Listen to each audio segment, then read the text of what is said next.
Voilà, nous sommes dans Malachie chapitre 2, versets 10 à 16. Vous m'aiderez si vous ouvrez vos Bibles là-bas.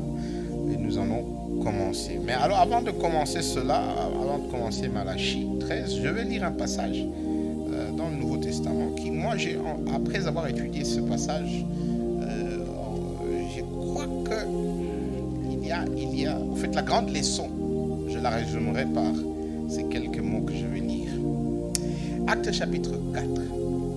Actes chapitre 4, verset 13. Voici ce qu'il y a. Lorsqu'ils virent, l'assurance de Pierre et des gens. Le il là, c'est les chefs religieux. Lorsqu'ils virent l'assurance de Pierre et des gens, ils furent étonnés, sachant que c'étaient des hommes du peuple, sans instruction, et ils les reconnurent pour avoir été avec Jésus. Lorsqu'ils virent l'assurance de Pierre et des gens, ils furent étonnés, sachant que c'étaient des hommes du peuple, des hommes sans grande éducation, sans grande instruction. Et ils reconnurent pour avoir été avec Jésus.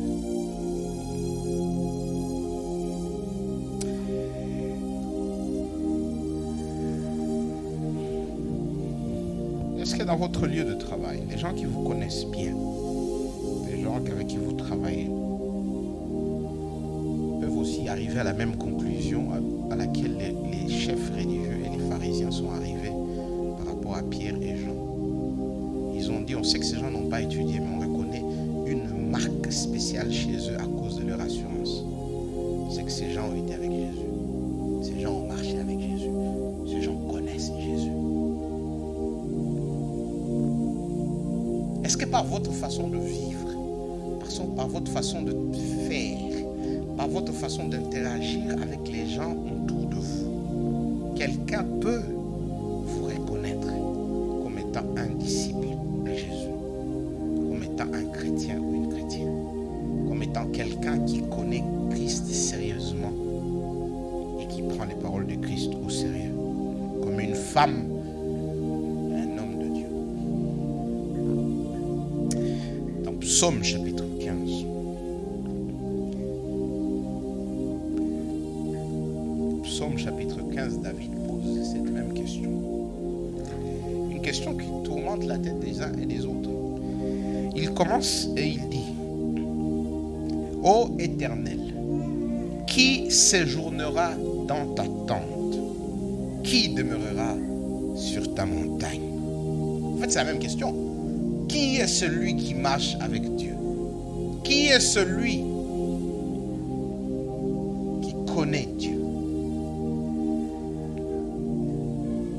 Une des choses que David dit et qui nous intéresse aujourd'hui par rapport au texte que nous allons étudier, c'est le verset 4. À la question de savoir qui est celui qui demeure dans le temple de Dieu, qui est celui qui est proche de Dieu. Et nous, on peut traduire ça aujourd'hui pour dire qui est celui qui est un disciple de Jésus, qui est celui qui est chrétien. Il répond: il regarde avec dédain celui qui est méprisable. Mais, pardon. Il regarde avec dédain celui qui est méprisable. Mais, et ça c'est la partie qui nous intéresse, il honore ceux qui craignent l'Éternel. Il ne se rétracte point s'il fait un serment à son préjudice. Il ne se rétracte point même s'il fait un serment à son préjudice. Il ne se rétracte point même si ce qu'il a dit va lui coûter quelque chose. Quand il a dit, il a dit. Qui est celui qui demeure dans le tabernacle de Dieu? C'est celui qui respecte ses mots. C'est celui qui est digne de confiance. Quand il a dit oui, c'est oui. Quand il a dit non, c'est non. Même si son oui va lui coûter.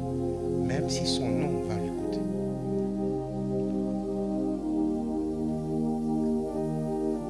La Bible dans l'Ancien et dans le Nouveau Testament revient. Je viens de lire deux passages dans l'Ancien Testament. Le texte l'un dans l'Ancien Testament et l'autre dans le Nouveau Testament. Le texte que nous allons étudier aujourd'hui, il est dans l'Ancien Testament. Donc on peut clairement dire que la Bible, dans son ensemble, insiste que nos relations horizontales avec les gens peuvent déterminer notre relation verticale. Mieux, je dirais, notre relation verticale, c'est-à-dire celle avec Dieu, a des implications horizontales. Qu'on ne peut pas prétendre qu'on connaît Dieu, qu'on aime Dieu, et ça ne se voit pas dans la façon où on traite les gens. Ça ne se remarque pas dans la façon où on vit.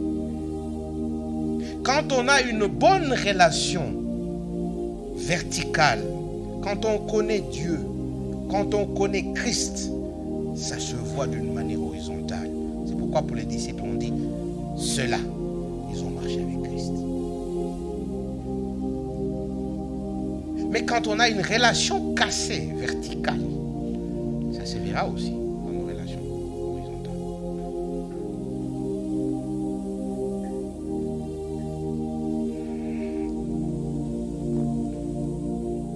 Nous sommes ici dans une église. Les gens à qui Malachie écrivait, comme on va le voir, c'était des gens qui allaient à l'église, qui offraient des sacrifices aussi. C'était des gens religieux. Il est important de se rappeler ce matin. En fait, le test de notre foi, ce n'est pas le nombre de prières que nous faisons. Ce n'est pas non plus le nombre d'offrandes ou le montant d'offrandes que nous offrons, même si ça, c'est aussi important. Le test de notre foi, c'est nos vies. Nos vies reflètent si réellement, dans nos cœurs, nous sommes avec Jésus ou pas. Nous sommes avec Dieu ou pas. Et c'est ce que Malachie dit ici. Malachie reproche à Israël deux choses. La première des choses, il lui reproche, il lui dit, tu as cassé l'alliance. Ça, c'est la relation verticale. Et comment est-ce qu'il a cassé l'alliance? Il a commencé à épouser des gens que Dieu avait refusé qu'il épouse. Mais ça ne s'est pas arrêté là-bas, puisqu'il avait déjà cassé l'alliance avec Dieu. Il ne s'est pas arrêté à épouser simplement les gens d'autres tribus, à aimer d'autres idoles. Ce qui s'est passé aussi, c'est qu'il a commencé, les Israélites ont adopté aussi des principes qui cassent la relation horizontale, c'est-à-dire le mariage. Le divorce est devenu monnaie courante. Et derrière les divorces, il faut voir le manque de confiance. On ne respecte plus sa parole. Parce qu'en fait, le mariage, c'est une alliance, c'est un contrat, c'est un engagement. Quelqu'un donne sa parole. Et pour divorcer, il doit revenir sur cette parole. Il doit casser son engagement. Et donc, le mariage en soi, comme on va le voir, c'était qu'un exemple de ce qui s'est passé dans la société. Les gens pouvaient vous dire aujourd'hui oui, et demain ils changent, ils disent non. Et ils ont des raisons. Eux, ils s'expliquent. Mais David nous a déjà dit que ceux qui connaissent Dieu, quand ils ont dit oui, ils ont dit oui. Même si c'est oui, il va l'écouter. Quand ils ont dit oui, ils ont dit oui. J'espère, du fond de mon cœur, que quand on va étudier ce passage, on ne va pas rester cloîtré dans les petits détails, mais plutôt on va réinspecter notre propre relation verticale, notre propre relation avec Dieu. Parce que c'est vrai, vous allez vous rendre compte que c'est vrai, je mens, je trompe les gens, je manipule les gens, je suis égoïste, je suis.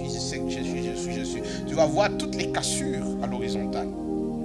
Mais le but de ce passage, ce n'est pas de dire que non, on se focalise sur les cassures à l'horizontale, on dit que je vais arrêter de mentir. On aimerait que vous arrêtiez de mentir.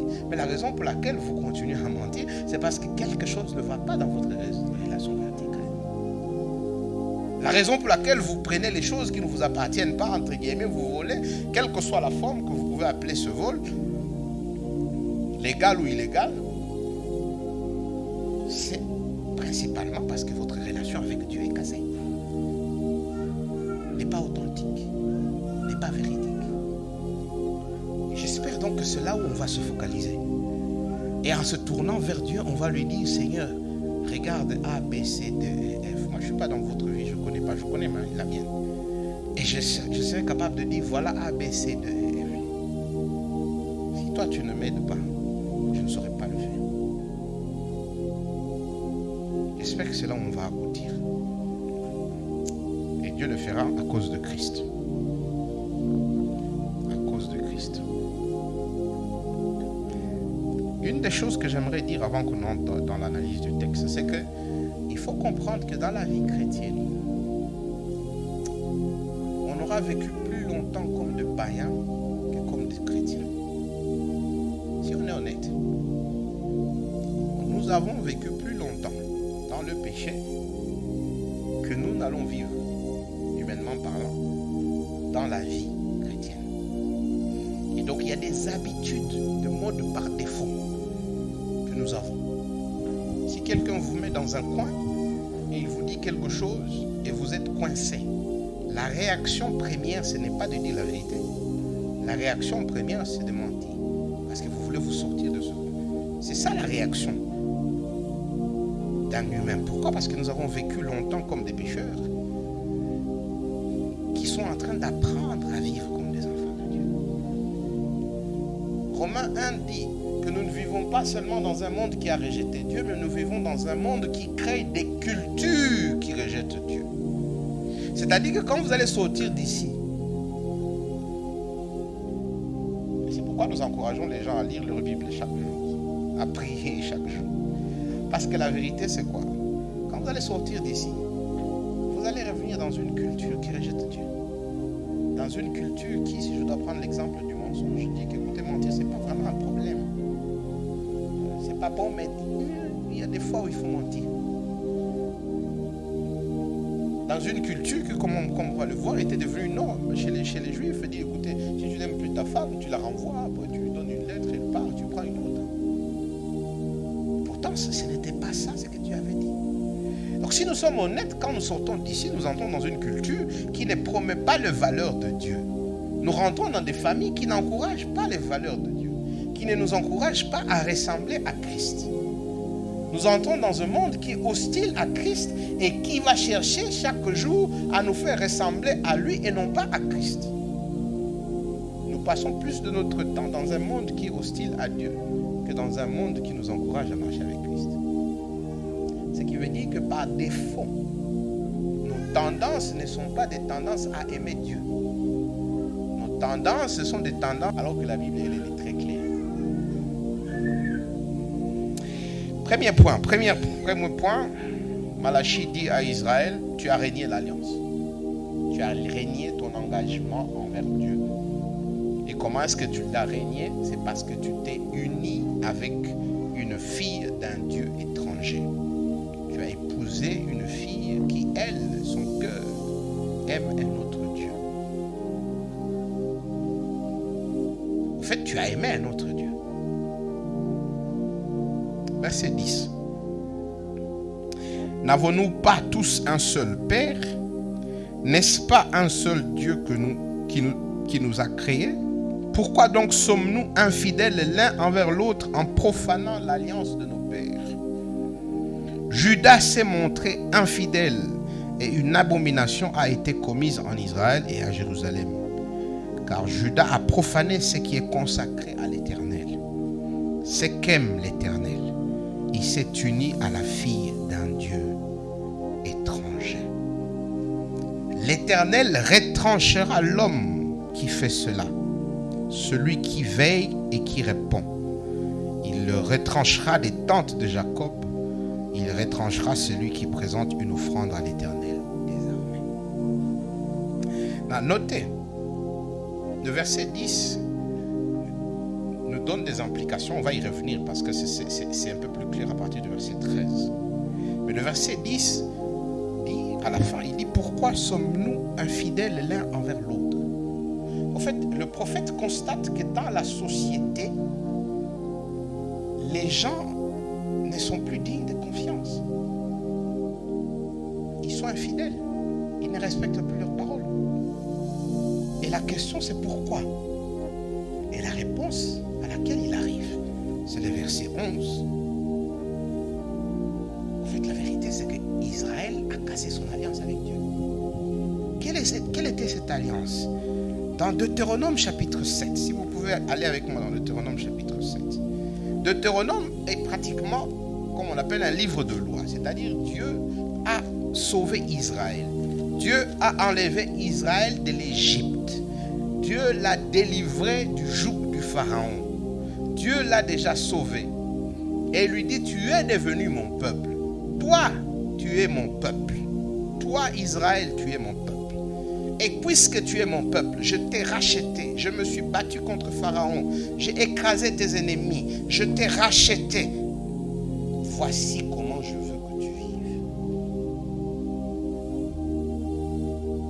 vives. Deutéronome 7, verset 4, premier verset, pardon. Lorsque l'Éternel, ton Dieu, t'aura fait entrer dans le pays dont tu vas prendre possession, et qu'il chassera devant toi beaucoup de nations, les Hétiens, les Girgasiens, les Amoréens, les Cananéens, les Phéréziens, les Héviens, les Jébusiens, 7 nations plus nombreuses et plus puissantes que toi. Donc si toi, Israël, tu étais seul, tu n'aurais jamais vaincu ces nations. Mais c'est l'Éternel qui non seulement t'a délivré, c'est lui qui va te donner cette terre. Lorsque l'Éternel, ton Dieu, te les aura livrés et que tu les auras battus, tu les dévoreras par interdit. Tu ne traiteras point d'alliance avec elles et tu ne leur feras point grâce. Tu ne contracteras point de mariage avec ces peuples. Tu ne donneras point tes filles à leurs fils et tu ne prendras point leurs filles pour tes fils. Car, notez pourquoi Dieu dit qu'ils ne doivent jamais se marier ainsi. Car si cela se fait, il détournerait de moi tes fils et ils serviraient d'autres dieux. Et la colère de l'Éternel s'enflammera contre vous. Il te détruira promptement. Quand Dieu demande à Israël de ne pas épouser, de ne pas laisser ses fils ou ses filles épouser les filles et les fils des autres nations, ce n'est pas par tribalisme, c'est par pureté spirituelle. C'est parce que ces tribus ont leur propre Dieu. Et du moment où un des fils d'Israël, une des filles d'Israël va se marier, entre dans un contrat de mariage qui est un des contrats les plus intimes, les plus intimes qui soient dans la vie, ils sont obligés de commencer à adorer d'autres dieux. Et donc de régner le Dieu qui les a sauvés. Et donc de régner le Dieu qui les a rachetés. Donc là, ici, il ne s'agissait pas de tribalisme, parce qu'on le voit dans l'Ancien Testament. Si vous connaissez un peu l'histoire de la Bible, vous voyez Esther, pas Esther, mais vous voyez Ruth. Ruth, je ne sais pas s'il y a des Ruth ici, mais Ruth n'était pas une Israélite. C'était une Moabite. Mais elle était convertie à la foi. C'est comme ça qu'elle va dire à Naomi, sa belle-mère, elle dit, ton Dieu sera mon Dieu. Là où tu iras, j'irai. Et donc, Dieu prévoyait aussi, quand vous lisez l'Ancien Testament, un espace où les gens des autres tribus pouvaient se convertir. Mais ils refusent de mariage avec des non-convertis parce qu'ils vont détourner leur cœur. Alors, qu'est-ce qui se passe ici dans Malachie? On le voit dans le verset 12. On le voit dans le verset 11. Il dit, car Judas a profané ce qui était consacré à l'Éternel. Il a méprisé, il a rejeté, il a pris comme si ce n'était pas important, comme si ça n'avait aucune valeur. Et qu'est-ce que Judas a fait? Qu'est-ce qu'Israël a fait? Quelle est devenue la norme du peuple? Eh bien, il s'est uni à la fille d'un Dieu étranger. Ah, si vous étiez là la semaine passée, je vous ai dit, c'est que le background, l'histoire derrière Malachie, c'est quoi? C'est un peuple qui quitte l'exil. Et le peuple d'Israël qui quitte l'exil, il a beaucoup d'espoir. Il pense que maintenant que nous étions pendant l'exil, nous étions sous l'autorité de ces gens, on n'avait pas le droit de tourner, hein, mais maintenant que nous rentrons, nous allons maintenant régner. Dieu va nous envoyer un roi et nous allons encore redevenir forts et les peuples vont nous respecter. Et ils rentrent dans leur terre, ils construisent un temple et les anciens qui sont avec eux disent, mais ce temple il est petit. Le jour où on inaugure le temple, les jeunes sont heureux parce qu'ils se disent, voilà, les prophéties de Dieu vont se réaliser, le Messie va venir. Et les vieux sont en train de pleurer, ils disent, oh man, ce temple n'arrive même pas au genou de ce que nous avions vu du temps de Salomon. Et la déception commence à venir. Ils attendent 1 année, 2 ans, 3 ans, 4 ans, ils ne voient pas le Messie venir. Ils ne voient pas celui qui doit venir les délivrer. Comme on va le voir plus tard, la famine tombe. Ils commencent à voir aussi que non, mais les gouverneurs sont encore là. Nous sommes sous emprise et sous autorité des étrangers. Et ils commencent à être déçus. Et ils ne prennent plus la religion au sérieux. Ils ne prennent plus les rites au sérieux. Ils ne prennent plus le travail du temple au sérieux. Leur cœur n'y est plus. Ils restent seulement des religieux par formalité. Ils vont offrir les sacrifices au temple et au lieu de donner le meilleur qu'ils doivent donner, ils cherchent quelque chose. Qu'est-ce qu'il y a encore ici? Ah non, amenez ça. Voilà, écoutez, donnez. On reste dans la forme. C'est un peuple déçu. Et ce peuple qui est déçu par rapport à Dieu, ce peuple dont le cœur ne bat plus pour Dieu, il ne respecte plus les lois de Dieu. Et dans un des domaines où Dieu était strict, vous n'allez pas épouser n'importe qui, vous allez épouser quelqu'un qui partage votre foi en moi. Ils disent non, nous allons choisir les plus belles filles du milieu, c'est tout, on se fiche. Ces histoires-là, des fois, c'est pas vraiment important. Et ils commencent à épouser les filles des autres tribus qui n'aiment pas Dieu, qui rejettent Dieu. Israël devient aussi idolâtre. Et notez la fin du verset 12. La fin du verset 12. Et ils continuent à offrir l'offrande. Ces gens ne sont pas en dehors de l'église. Ces gens vont toujours à l'église, ils vont toujours au temple et ils donnent au temple et ils font tous les rites religieux, mais leur cœur n'y est plus et leurs actions commencent à démontrer qu'ils n'aiment plus Dieu. Si je dois m'arrêter ici une minute, je dois dire ceci. Des fois, nous avons une très mauvaise définition du péché. Si tu demandes à n'importe qui s'appelle chrétien dans cette ville, qui est à l'église maintenant, tu lui dis le péché c'est quoi? On va te citer toute une liste des choses. C'est la prostitution, c'est l'ivrognerie, c'est. Généralement, c'est des choses qui décrivent entre guillemets des gens qui ne sont pas à l'église. Des fumeurs, des gens qui ne sont pas à l'église. Mais la définition biblique du péché, c'est pas ça. Ici, nous avons des gens qui offrent des sacrifices, mais qui épousent les filles païennes. Ce sont des gens à l'église. Ce sont des gens qui font leur prière le matin. Ce sont des gens qui vont au Pambazouko le matin avec des grosses Bibles, qui savent te citer tous les versets qu'il y a dans la Bible. La Bible plutôt nous dit que le péché, c'est aimer toute autre chose plus que Dieu. Le péché dans la Bible, c'est aimer toute autre chose plus que Dieu. Bonne ou mauvaise. Ces gens ici, leur faute c'était quoi? Verset 11. Ces messieurs ont aimé des filles de dieux étrangers plus que Dieu. En d'autres termes, ils ont aimé d'autres dieux à part le Dieu qui les a sauvés. La Bible définit le péché comme une affaire de cœur où on aime autre chose plus que Dieu. Et parce qu'on aime autre chose plus que Dieu, on n'obéit pas à Dieu. Nous, on définit le péché comme les actions. Non, les actions sont les conséquences d'un problème de cœur,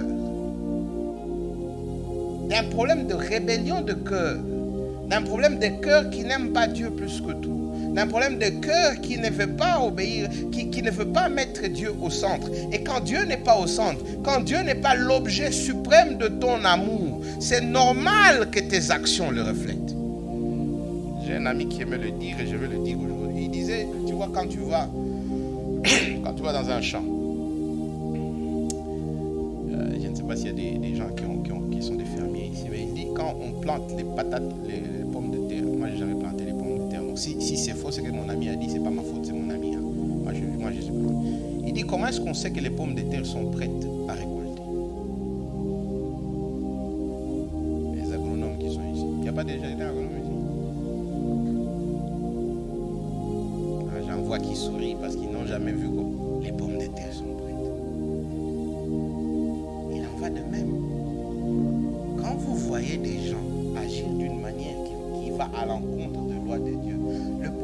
des feuilles. Le problème, ce n'est pas ce que vous voyez. Le problème, c'est le cœur. Le problème, c'est que leur cœur n'aime plus Dieu. Le problème, c'est que leur cœur ne prend plus Dieu au sérieux. Le problème, c'est que leur cœur n'est plus un cœur qui bat pour Dieu. C'est pourquoi ils mentent, ils volent, ils trompent, ils manipulent. Ils font tout ce qu'ils font. Et vous, vous attaquez aux feuilles. Ça ne va pas résoudre les problèmes. Il faut aller à la racine. C'est pourquoi quand Marc a parlé des rich men, c'est pourquoi nous, quand on demande aux gens d'évangéliser, on commence par la prière. Parce que moi et toi, on ne peut pas changer les cœurs des gens. On ne peut pas. Tu peux coincer quelqu'un là. Je ne sais pas si vous avez déjà vu la vidéo de quelqu'un. Les Nigériens sont des... Bon. Dieu les a créés de leur façon. Mais il y a un évangéliste qui marche avec sa kalachnikov à l'arrière et sa Bible est devant. Alors il commence à dire, tu sais que Dieu t'aime, mais Jésus est bon pour lui. Et le monsieur dit, laisse-moi tranquille. Le monsieur il sort sa kalachnikov. Quand il la met comme ça, oui, j'accepte Jésus. Il devient mon Seigneur et Sauveur. J'accepte. Vous pouvez coincer quelqu'un. C'est possible, vous pouvez coincer quelqu'un et le mettre dans un coin où il dit, oh, que j'accepte Jésus.